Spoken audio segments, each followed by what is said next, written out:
Through the grey fog of the blizzard, the Jade Falcons came.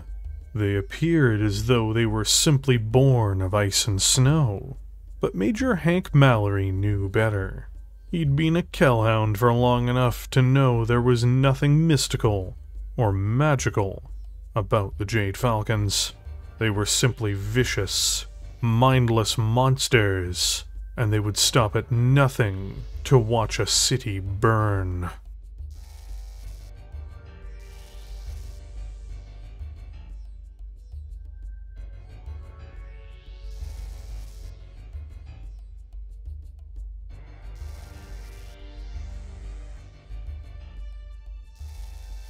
Originally written for the Fortunes of War series of novellas as a part of the Battletech Mercenaries Kickstarter, Giving Up the Ghost is a piece written by a relative newcomer to the franchise, Bryan Young.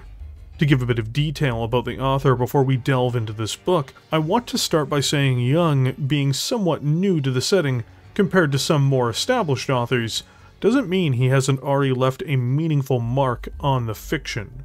His most noteworthy works, to my knowledge, are the Fox Patrol series and the novel A Question of Survival, though there are a number of other short stories and works he's contributed to in this period of time as well. In other words, what I'm trying to say is despite not being with the franchise for quite as long as some other noteworthy authors, in recent or even in latter years, Young's work has had an impact on the setting and has developed a following. To bring us back on track to the book itself, Giving Up the Ghost is a story that takes place in the latter years of the Dark Age, and is centered around a company of Kellhounds, known as the Wolfhounds.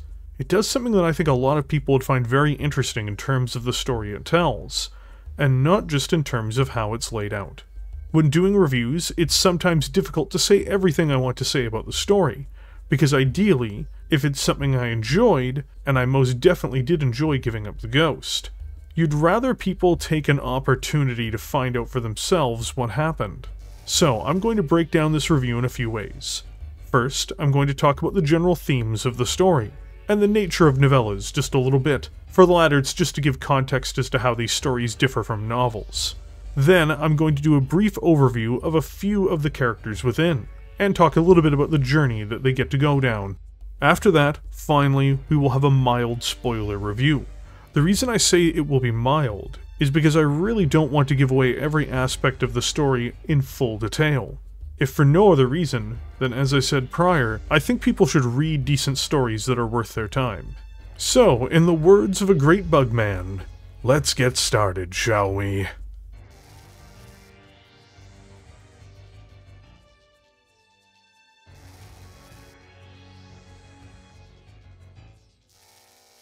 Giving Up the Ghost is a novella, as mentioned at the beginning.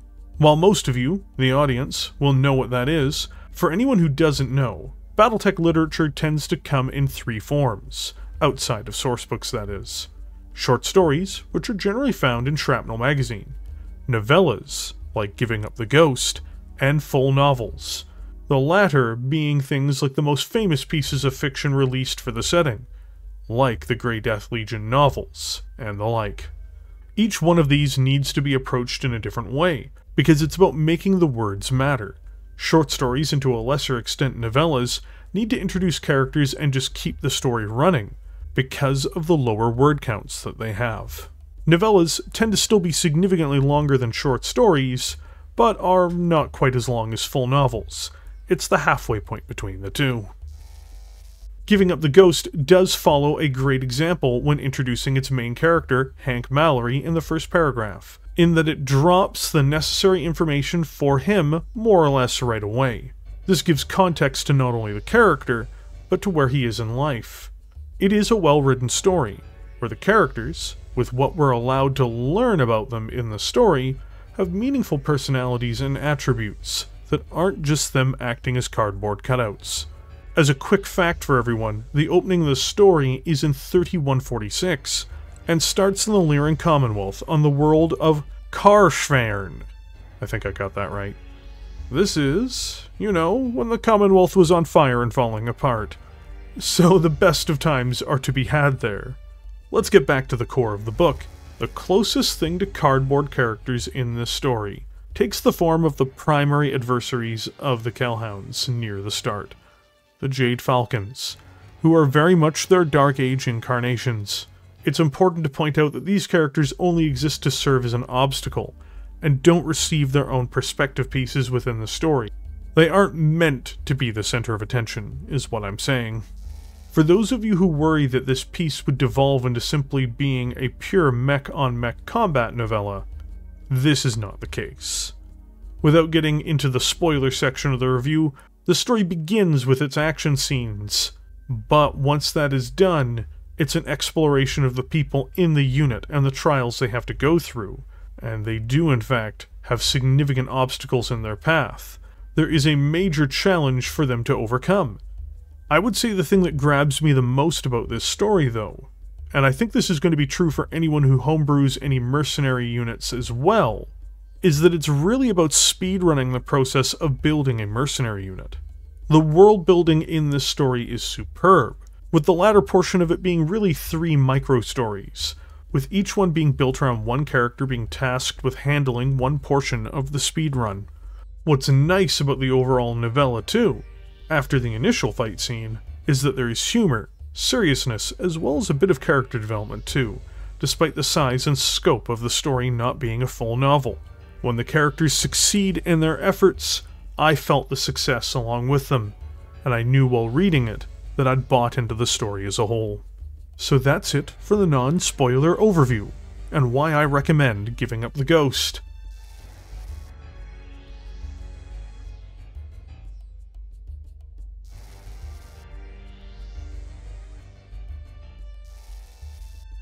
While there are a number of smaller side characters in the story, there are 4 primary protagonists throughout this novella that get their own perspective pieces in the story.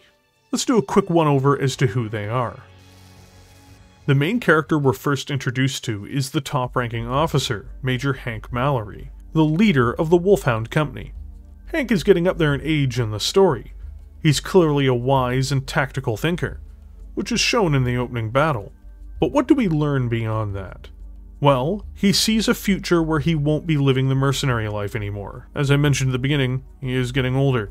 There are scenes with him acting as the man who's walked the journey before, seeing others being ambitious, or just young, in a profession where he's lasted longer than most. Mallory has the misfortune, too, of being the bearer of bad news. And this is the main catalyst for change for the Wolfhounds in the story. He wants what's best for his segment of the Wolfhounds, and the people who serve under him, and very much seems to be preparing to exit the scene at some point, when one of the captains in the unit may be ready to replace him. Captain Raven Davis appears to have an ambition for life, and is a cunning negotiator. Another major takeaway I took for the character in the story is how idealistic she was. She legitimately wanted to be a Wolfhound most of her life. She was and is optimistic about the unit, and why it was formed, going as far as to believe that the Hounds would make war obsolete, following the ideals as to why the Wolfhounds were theoretically formed in the first place. Still, I didn't take her as naive all the same, just as someone who really wants a better world. Her main quest in the back half of the novella was a lot of fun to read as well, and is probably my favorite of the 3 captains' missions. Captain Rufo Nguyen just wants to be the best. He's a very ambitious man at heart, seeking to climb the mercenary ladder, it would seem. When the going gets tough, and the path seems blocked for him, however, he does seem to be the most hesitant about continuing forward. While he clearly believes in the adopted kinship of the unit he's in, he also very much is looking out for his own future. Still, Rufo's story doesn't end with these difficulties, but it gives you a measure of the man he is in the story, as he does persist on, but most definitely wants to get above where he is right now. His story section was, if not as entertaining as Raven's mission, probably the one that got the most smiles out of me. Captain Ilsa Escalera is the second most senior leader in the unit, and her character is the one I least connected with out of the core cast. It wasn't that I found her to be bad or boring or anything like that, it's just that Raven and Rufio seem to have a more satisfying set of roles to play within the story, along with Mallory. She does a great job keeping everyone motivated, and pulls off quite the accomplishment herself in the story, resulting in the unit getting its questionable color scheme. These are the primary protagonists of the story, and they're the ones who are going to take you on the adventure through their transition from being the Hellhounds, company Wolfhound, over to something else.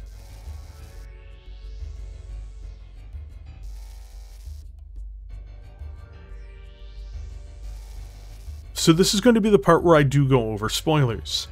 I just want to first say, I recommend getting this book and reading it for yourselves first. If you are a Kickstarter backer, you actually have access to this story already as Fortunes of War Issue 1. A digital copy is an Update 50s link for Kickstarter backers. For those who did not back the Kickstarter, or want to find a physical copy of the book, it has been released today as far as I'm aware, and can be found on CGL's website or on Amazon. In the case of Amazon, if you want a physical copy, you should be able to get this as a print-on-demand product. I will provide a link in the top pinned comment to this video. I'm just going to reiterate, I am not intending on spoiling every element of this story. I just want to give you guys the breakdown of the events in the book, and the general direction the story took. There are finer details than what I talk about in the novella, and if you want it all, you've got to delve into it. So be warned, the spoilers will begin now.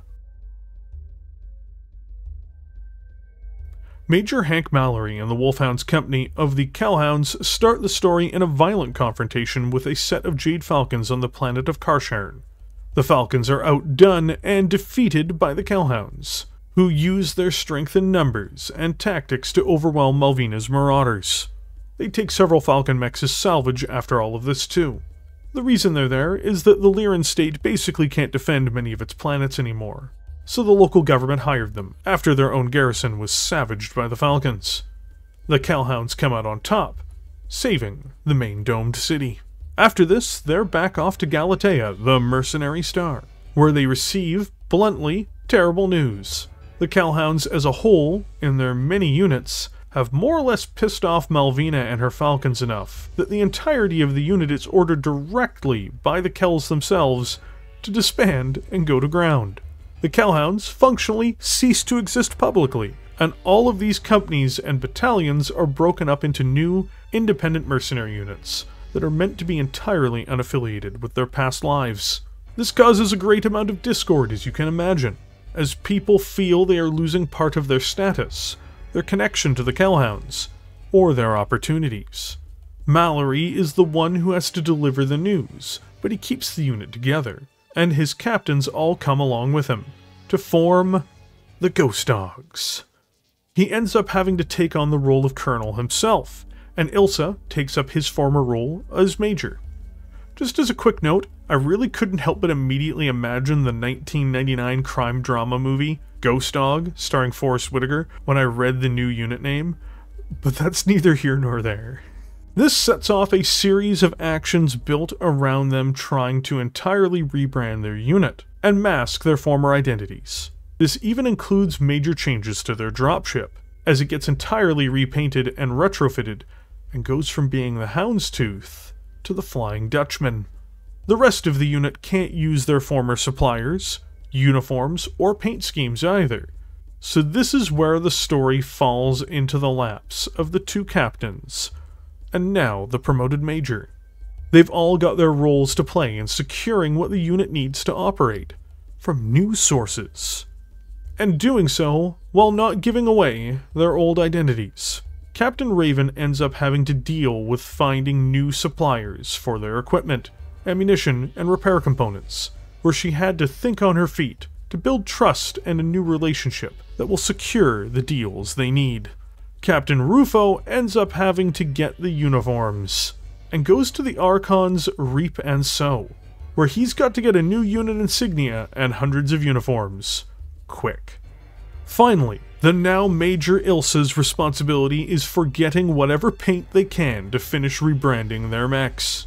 I'm not going to spoil how they get these things, but needless to say, they do, and it's a fun read to pass through each of these events, all while feeling tonally unique from one another and worthwhile. The ending, by the way, as Colonel Mallory goes through this quickly remade unit, with the uniforms, new logo, and overall appearance, is a fun end to the story, trust me. But the thing I enjoyed the most about the story overall is what I mentioned prior. It's the world building. It shows you what units, especially those starting out, have to do. Unless they're barely a grade above pirates, mercenaries need uniforms, and they need proper supplies to keep their mechs in the field. They also need basically, yes, paint. Everything done in this story, realistically, has to be done for any unit in Battletech. It's written in such a way that it's entertaining, and the characters are fun too, letting you enjoy the journey as you go through their trials, on the way through to the conclusion. Probably my favorite line in the book is near the end of one of these adventures, and just how out of place it might seem given the context of the 3 jobs I described. And here it is, quote, "We're being shot at," unquote. Welcome to mercenary life on Galatea at its finest. So, there you have it, the adventures of the Wolfhounds, turned ghost dogs. It's definitely worth your time.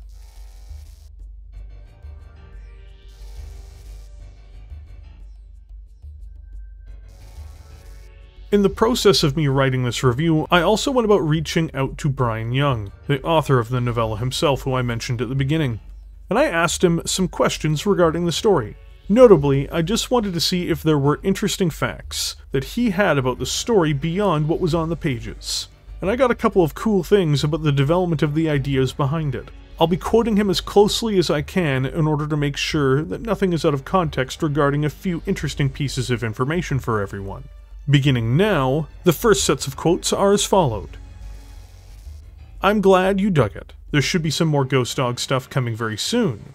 Maybe that's something good to let people know. This is the second Ghost Dog story I actually wrote. I've written 4 now. I think this is the only one out so far." So I can confirm now, there is more literary Ghost Dogs content coming out for this unit. Also, the inception of the unit itself has some fun twists and turns as well. Once more to quote Bryan, "I'd think they'd be interested in the fact that I created the Ghost Dogs with the help of Michael Stackpole. Originally, my first gig on Battletech was going to be working on some new Wolfhounds books that led into Hour of the Wolf with Mike, and one thing we plotted were a bunch of stories for the splinter factions of the Hounds that we could play with on our own. When plans changed for Hour of the Wolf, we still really liked the idea of playing with these splinter factions. So, Mike went off to write the Death Kangaroo stories, and I tried to create a unit as different from Fox Patrol as I could think of. We pitched the stories back and forth." I really appreciate Bryan taking the time to provide a few fun facts about the novella and about what inspired the story and unit. I've not read Fox Patrol yet myself, just to be clear, though I do have plans to do so when I get a bit of a chance in the future. I own the stories already, I just don't have the time right now.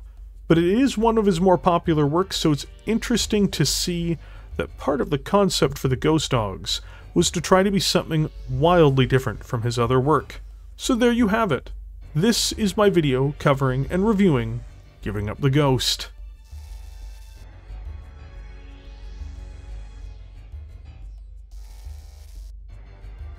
I would like to thank you all for joining me here today.